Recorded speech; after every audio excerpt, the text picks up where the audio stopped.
to this episode of the Keto Vegan podcast. I am Rachel Gin and I am your host. In today's episode, I interview Gary from the plant-based school Kitchens. Guess where I know him from? Yes, he works at Scion, which is where I teach. Find out how he got started. Was it health issues? Was it for the animals? Was it for the environment? And how specific his food types are. Listen to the amount of allergens that he's ensuring are not in the foods that he sells in these schools, because he's very passionate about not killing anybody, as you would be as a chef. Listen, find out more. There's some good tips in there, some good takeaways. Don't have takeaways. And how tricky it can be to be a vegan and gluten-free and going to restaurants and stuff like that. Come on, restaurateurs, let's have a little bit more exploring and research around the foods that you serve us. And by the way, he's at Chichester Water Sports Centre down in West Sussex. He's outside, the sun is shining, and there's a nice glow behind him. It makes him look really holy. He'd love that. So you run the plant-based schools kitchen, which is a bit of a mouthful, PBSK. That's not such a plant-based school kitchens. Kitchens, sorry. So based is one and kitchens is the other. So yes, plant-based school kitchens. Excellent. So how did that all start? Why did you start that? So during lockdown, Anna and I got a call. I really needed to self-distance from Anna on the 27th of March. It was when COVID happened. So I wasn't allowed to work or be in the same area, within 2 meters of Anna, the same sort of space. It's quite difficult living in a one-bedroom house. Yeah. So whilst Anna was still going out working as manager in one of the supermarkets, I was indoors. So I started cooking again and found my passion for cooking.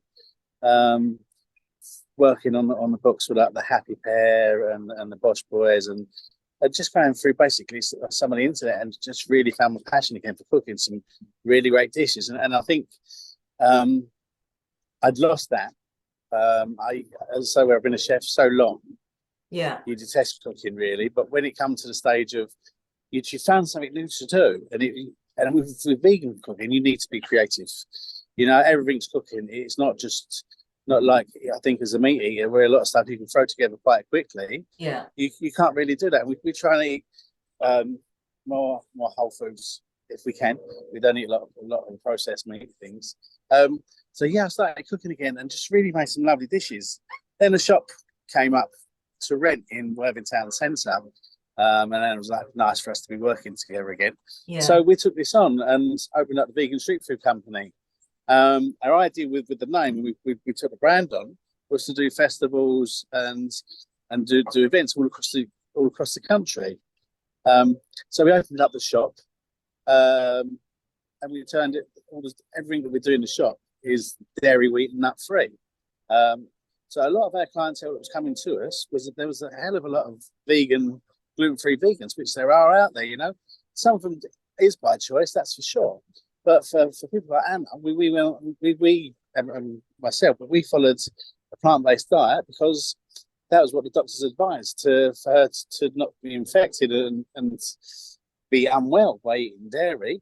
So that was why we went plant-based, and then the gluten-free followed. But now Anna can't have wheat, she can't have chickpeas, she can't have kiwi, even vodka is one of the things that she can't have. So I'm sorry, really say that again. Even what? Vodka. Oh, dear Lord. Vodka. So that's another one of the things that she's allergic to. So yeah, and it just makes her feel unwell. So then with us with the shop, it was making people say, and one of our first customers through the door was a 4-year-old girl that come through with her mum. She'd been on a school trip the day before. Yeah. And everyone in the school, everyone that went on the trip was having ice cream. She couldn't have one, you know, because of her allergies. So her mum came in and stood at the top of the stairs and she's like, you can have anything in here. And her eyes just lit up that she could come in and she could have ice cream, so she could have dairy-free ice cream and a gluten-free cone and things like that. That was like when that happened, it was like, that's why we've done what we're doing.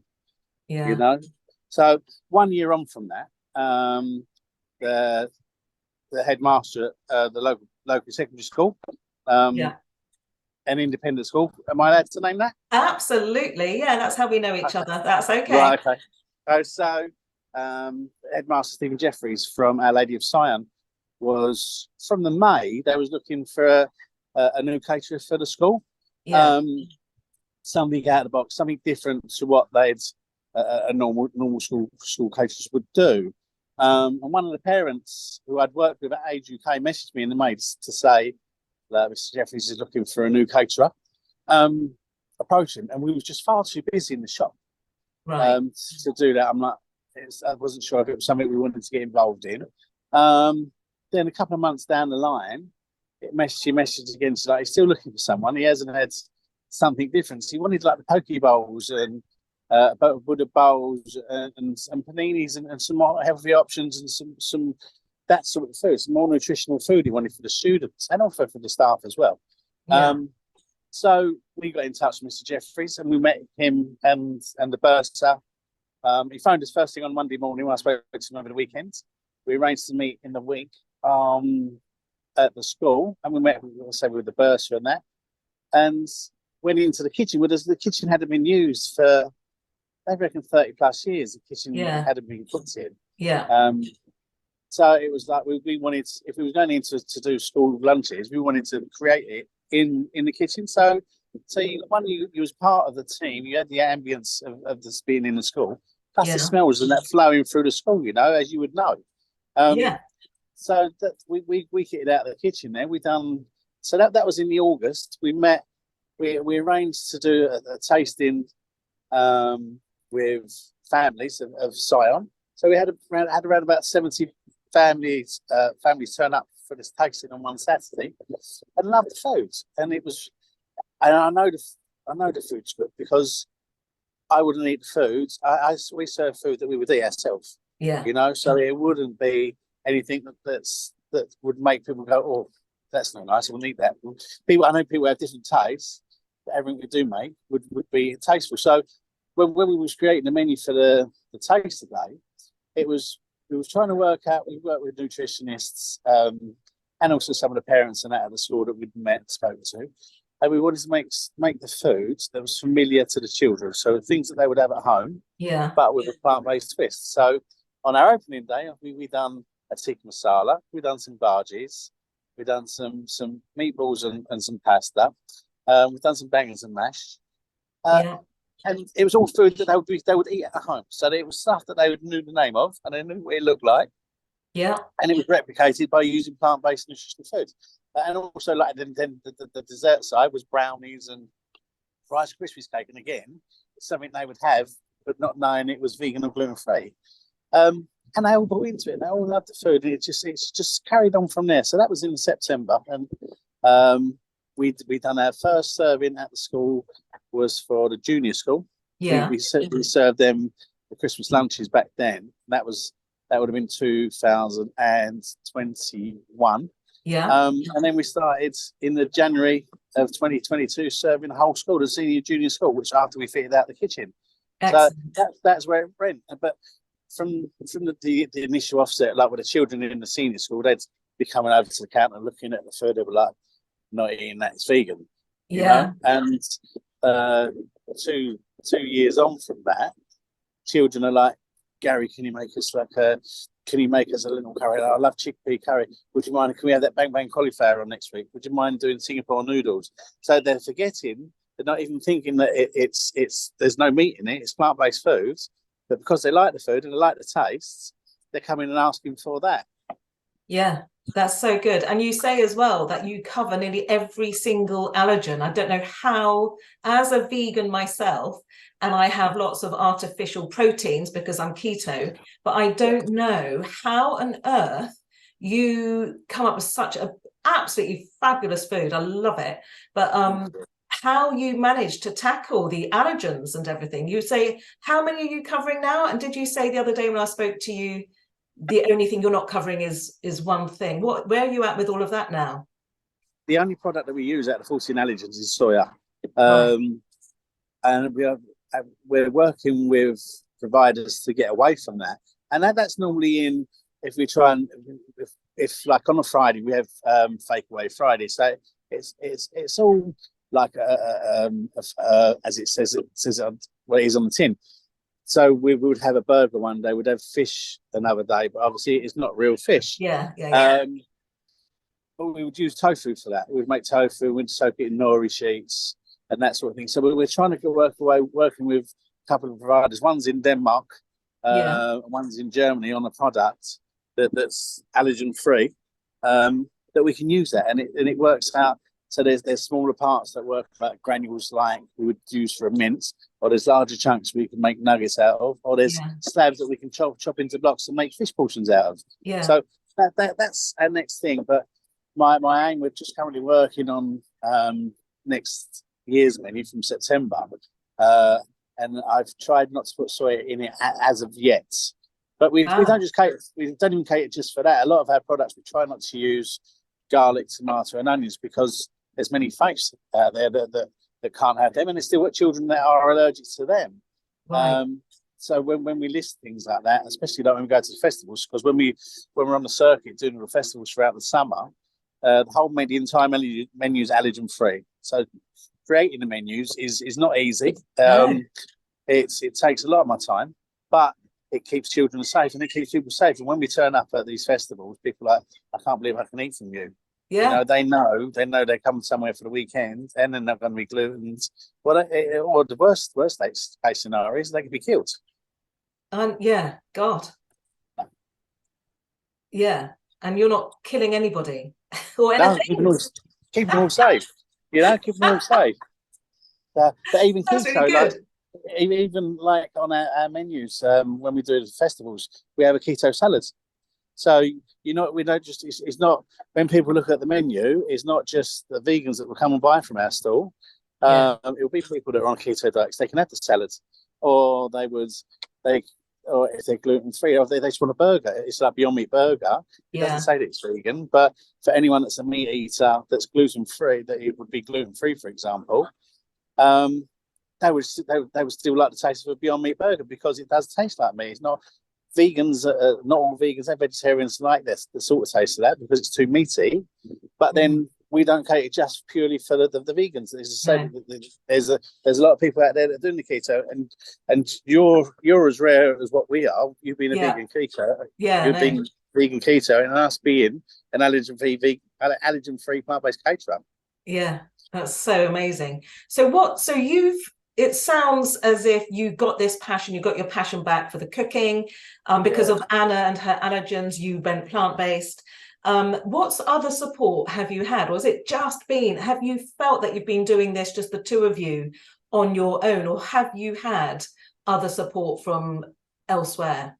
Oh, there's been so much other support because when Our Lady of Zion was coming on board, for us, we was looking at it, it was an additional income for us. It was one school. So you think, well, that's good. And that nice holiday it's going to pay for throughout to go on in the year. Yeah, but then the more that was the intention. But the more it developed, it was like people was like, do you know you're the only vegan school caterers in the UK? I'm like, no. And we had some PR companies working with us and a business coach, and they're like, you are the only one. You are the only one out there, and specifically, and even in the whole of Europe, we're the only plant-based school caterers in Europe. Yeah, you maybe are amazing. maybe one of few in the world. So, and it's when people say that to you, you think, so, well, that can't be real. And I've had one actual week. I've had a Zoom meeting with Greenpeace. I've had another one with World Wildlife Foundation. We've been invited to Houses of Parliament to be on one of the group committees there for education and sustainability. And it was just like, this is just like a bizarre week, It's not a normal thing that we're doing, and it was amazing. The feeling is amazing. So when we launched plant-based school kitchens, we had the Vegan Society, which come on board and support us. ProVeg International, which we're working alongside on some of their menus, and we've just been awarded I think we're the only us and Waltham. I think it's Waltham Town, Waltham City Council. We've been awarded their gold base for for plant-based food in the school kitchens. Wow. So we've had them, Plant-Based Expo, World Expo support us. There's so many people like through our LinkedIn that want us to succeed, but until we can't go into mainstream schools until the school food standards change, because they state that dairy has to be served daily, meat has to be served 3 days a week, oily fish once a fortnight. That's not what we do, and we're in talks with one of the local authorities that want us to take over 54 schools next year, but we can't do that. We can't take them state schools on until the school food standards changes. They are changing, and they will change. And there's lots of talk and lots of speculation that things are going to happen very soon. And in our favour, that would be fantastic. But it's mad when we look around at what we're doing now, and we've got the largest catering school company catering looking at us and watching us. People have told us that, and we've seen that on different things. And they're adapting their menus to doing offering more plant-based food at school, even though that may be the second option. But they're offering more, and they're doing questionnaires with parents asking them, would you like to see more plant-based food? How do you feel about us introducing more gluten-free products into your menus? And I say this particular company is the largest catering company in the world, and they're asking parents for this information, and they're following our trend, which is amazing. You know, it is amazing. So I say the support from starting to Siam, we haven't ourselves and the school have not had one negative feedback. The governors, it's all been positive, and we even one of the families that joined Siam this year, they moved over from Holland because they was moving to another area, but they found plant-based school kitchens, their story online, because it did when it hit the public. The public eye, it went viral. It did really go viral. They decided to move their children to Our Lady of Siam because of being plant-based and believing what we're doing and all about sustainability. And as you know, the sustainability is what we're working on at the school now, and that you're heavily involved in that. Yeah, that's so good, so exciting. You're just incredible. Can you believe it? Can you believe that just a couple of years ago this would be happening? I think it's amazing. I think you're amazing, both of you, you and Anna. Thank you. It is. It's really pinching yourselves all the time, and we haven't hit the big times yet. And it's not hitting the big times for the money side. And it's for us. It's what we do. And we are really passionate about what we do before. And even when we've always been in catering, we've always been in our own catering business, and we're always passionate about what we do. But this, for some reason, has made us more passionate. And for me, it makes me really angry when we go out for something to eat, or we've been away last week in Somerset, and for us to try and get something vegan to start with was really hard. But to get gluten-free vegan foods was impossible. And the hotel we were staying at, it was half full. We didn't want to go half full, but that was how it was.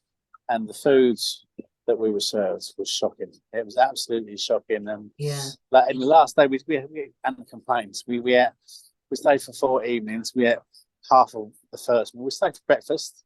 But same again for breakfast. The first day, because she was vegan, you had to ask the chefs, and the chefs brought your food out. First day, they brought me out pork sausages. That was gluten-free, but like, they don't get vegan gluten-free all in one concept, you know. So, oh dear. So like, these are not real. That's happened to us. That's happened to me 3 times now that we've had meat products given to us, and I know a lot of places are like that. So that's why we try and tend to have whole foods like you. There's not many processed meats that you would have, is there? Probably more for your protein, isn't it? Yeah. You would have. But it's hard. But same again, it's the education out there is really poor in hospitality industry regarding allergens. I should think if you went and asked for vegan keto, they wouldn't have a clue. No, they don't. Well, I could have a burger beyond burgers, and then I have the burger and the salad, and then that is keto. So that's what I do. But that's basically one of the only things that restaurants offer is that vegan burger with a bun, with a salad, with coleslaw. Well, no, not even coleslaw, because they don't put vegan mayo in the coleslaws. So, it's, but that's my, my choice to be keto. I would have Yeah. more options if I was just vegan.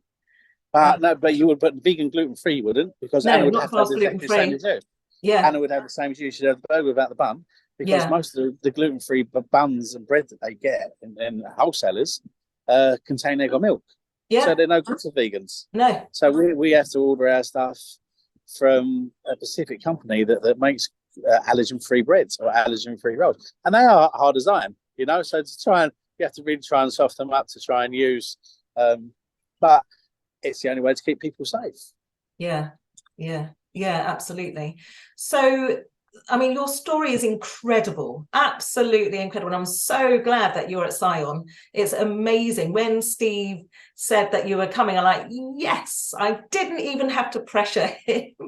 Because he sort of talked about you coming on like, yes, yes, yes, yes.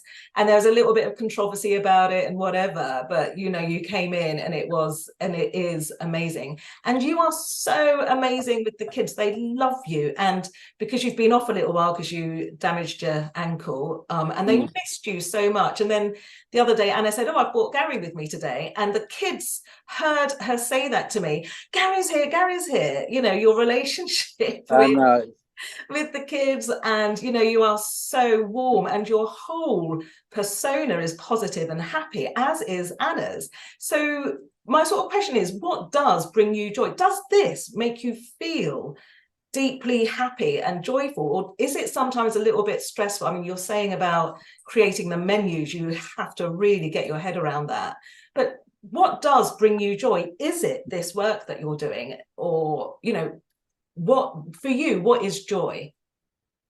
I think it's making people happy.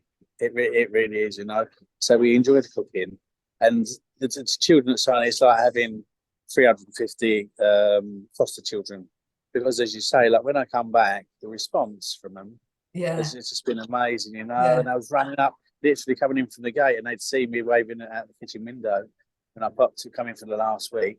And I was coming up, and I was like, "How are you?" and things like that. "What did you do?" I'm like, Hannah pushed me over. They're like, "No, she never." I'm like, "No, she never really." But they've been great. And they say you just love them like they're your own, and and they are such. There's not a child there, and people go, the children are naughty. All children are naughty. They can be cheeky, but there's no horrible children there. They're just so loving. excellent. So that is so, I'm so pleased that you're doing what you're doing, that I've met you, that we work at the same school, and all of that, and the whole vibe that you've got, and that you bring that energy to Scion. We love you, the kids love you, and I think Thank what you. you're doing is amazing, amazing work. Yeah, that's so good, and let's hope that the word gets out, and Thank you. the fact that you cover so much as well. So thank you. Is there anything else that you want to say or share before we say goodbye? Yeah, so we do lots of presentations. We're at Vegan Camp Out in 2 weeks' time, so we take to Right. the main stage on that on the Sunday afternoon. Where, We was where is there that last you're year. going to be? Sorry. Vegan Camp Out. It's the world's largest vegan festival, Wow. and it's in Oxford. We've done it last year. There was about 1,200 people in our tent watching us doing our presentation, and we've been Excellent. invited back again to do it again this year. So it's to follow up on education, and it's with working with ProVeg and also like Vegan Society, and how we're trying to develop things with the government for school food standards to change and get us to do that. So yeah, so keep an eye out, have a look, find us on any of the socials, or Google us, or Yeah. LinkedIn, Plant-Based School Kitchen, the vegan street food company, Yeah. And I'll and put we always put about where we're at. yeah, and there'll be a link to your website as well, on this Right. podcast. So do everybody have a look at that. That's really great, and really give them support, and just, spreading the education and the awareness. So important, so good. And the same, one of our key messages is sustainability. We're working with the local food banks, and it's not giving food to the food banks. So it's after everyone has collected all their food on a Saturday afternoon, stop it going from landfill, we go and collect all the fruit and veg that we can try. So we would try and use it at the school. If there's boxes of bananas, and that we give out to the children at the school. Yeah. Our boxes of fruit and veg, just to try and utilise it, stop it from going to landfill. And we've got another meeting again tomorrow with another company that's similar to that. Um, they provide a lot of colleges and schools with all this food Yeah. to stop it to going from landfill. So that's really key for us. The environment about what we do. It's not just about the food. It's the safety of everyone and trying to save the planet. Eat what our strapline is. Eat the food. Eat what you. I can't remember what our strapline is now. It's about saving the world. We'll have to edit that bit in, and I'll tell you what it is. Eat the food to eat the world. Eat the. I can't remember. Eat the. Google it. Shall I Google I'll it? Google it. It's on. It's on. It's on our uniforms. It's not what you are, what you eat. It's eat what you are to say. Eat the world. I don't know. Where is your logo? Changing what you eat to change the world. Okay, Gary, what's That's your it. Changing what. So yeah, our strapline is changing what you eat to change the world, and we're really key on that. You know, it's not just about the food; it's about the environment and the sustainability and making the world be around for much longer. Excellent. I love that. Changing what you eat to change the world. What a perfect message, especially when you can remember it. Yeah, definitely. And I wrote it. I wrote it. Never mind. I love it. They say plant-based food is really good for your brain health as well. Yeah. Give it another year or so and everything will be really good. My hair might grow back by then. Do you think so? Oh no, I can't imagine you with hair. No, long time since I've had hair. Okay, all right. Anything else you want to say, Gary? No, just thank you for your support and you and yourself and say all the team when we, for example, when we done the staff events like the end of term one again this year. Most of the people there eat meat at the school, and they come up with like, I can't believe that was vegan. I know. Oh, there's no allergies and that, and they really enjoy it. They love the food. So we have a lot more teachers come through, and now we also have one of the teachers, Sam, is gluten-free, and it's his ideal scenario. He never works in a school that's gluten-free, so he's our best customer. Yeah, I know. So yeah, one of the teachers, I don't know if you're talking about the same one, but he loves your food all the time, and he's put on a little bit of weight, and because he just can't resist. And he's just and also you saying about the staff events, so the end of term barbecue, and you know, it makes me so happy that I don't need to think twice about what to have from that food. I just have your coleslaw, extra mayonnaise, couple of burgers, you do the shroom dogs, sausages. I just love it. It's lovely, and it just gets devoured. People love it, and no complaints there at all. So yeah, so good. Love having you at the school. Don't go, not until I go. No, we ain't going nowhere. We'll go together. Yeah. Excellent.